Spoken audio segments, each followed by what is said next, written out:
യുഎസിൽ ട്രംപ് അധികാരത്തിൽ തിരിച്ചെത്തിയതു മുതൽ അനധികൃത കുടിയേറ്റത്തിനെതിരെ സ്വീകരിച്ച കർശന നിലപാടുകൾ അമേരിക്കൻ രാഷ്ട്രീയത്തിൽ മാത്രമല്ല പാശ്ചാത്യ രാജ്യങ്ങളിലാകെ വലിയ പ്രതിഫലനങ്ങളാണ് സൃഷ്ടിക്കുന്നത്. അനധികൃതമായി അമേരിക്കയിൽ കഴിഞ്ഞിരുന്ന 100-ലേറെ ഇന്ത്യക്കാരെയാണ് കൈകളിൽ വിലങ്ങണിയിച്ച് സൈനിക വിമാനത്തിൽ കഴിഞ്ഞ ദിവസം ഇന്ത്യയിലേക്ക് തിരിച്ചയച്ചത്. യുഎസിന്റെ മനുഷ്യത്വരഹിതമായ ഈ നടപടിക്കെതിരെ വ്യാപക വിമർശനമുയരുകയും ചെയ്തു. ട്രംപിന്റെ നയങ്ങൾ യൂറോപ്പ് അടക്കമുള്ള പാശ്ചാത്യ രാജ്യങ്ങളിലും വലിയ സ്വാധീനം സൃഷ്ടിക്കുന്നുണ്ട്. ഇപ്പോൾ അമേരിക്കയുടെ പാത പിന്തുടർന്ന് യുകെയിലെ ലേബർ പാർട്ടി നേതൃത്വം നൽകുന്ന സർക്കാരും തങ്ങളുടെ രാജ്യത്ത് അനധികൃതമായി താമസിക്കുന്നവരെ പുറത്താക്കാനുള്ള നടപടികൾ തുടരുകയാണ്. ഇതിന്റെ ഭാഗമായി ഇന്ത്യൻ റെസ്റ്റോറന്റുകളിൽ വ്യാപകമായ റെയ്ഡാണ് നടക്കുന്നത്. ഇവിടങ്ങളിൽ നിയമവിരുദ്ധമായി ജോലി ചെയ്യുന്നവരെ പിടികൂടുകയാണ് ലക്ഷ്യം.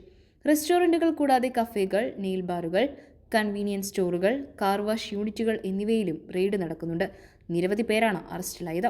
ലേബർ പാർട്ടി അധികാരമേറ്റ ശേഷം അനധികൃത കുടിയേറ്റക്കാരും കുറ്റവാളികളും ഉൾപ്പെടെ ഏകദേശം 19,000 വിദേശികളെയാണ് നാടുകടത്തിയത്. ബ്രിട്ടീഷ് ഹോം സെക്രട്ടറിയുടെ നേരിട്ടുള്ള മേൽനോട്ടത്തിലാണ് റെയ്ഡുകൾ നടക്കുന്നത്. കഴിഞ്ഞ മാസം ജനുവരിയിൽ യുകെയിൽ നടന്ന റെയ്ഡിൽ 609 പേരാണ് അറസ്റ്റിലായത്. മുൻവർഷം ജനുവരിയിൽ നടത്തിയ അറസ്റ്റിനേക്കാൾ 73% വർധനവാണ് ഈ ജനുവരിയിലുണ്ടായത്. നോർത്തേൺ ഇംഗ്ലണ്ടിലെ ഹംബർസൈഡിലുള്ള ഒരു ഇന്ത്യൻ റെസ്റ്റോറന്റിൽ നടത്തിയ റെയ്ഡിൽ 7 പേരെ അറസ്റ്റ് ചെയ്യുകയും 4 പേരെ തടങ്കിലാക്കുകയും ചെയ്തിരുന്നു. അനധികൃത കുടിയേറ്റക്കാരെ ജോലിക്ക് വയ്ക്കുന്ന തൊഴിലുടമയ്ക്ക് 60,000 പൗണ്ട് വരെ പിഴ ചുമത്തും. നിരവധി പേരാണ് ജീവൻ പണയപ്പെടുത്തി ഇംഗ്ലീഷ് ചാനൽ മുറിച്ചു കടക്കുന്ന അപകടകരമായ പ്രവണത പിന്തുടരുന്നത്.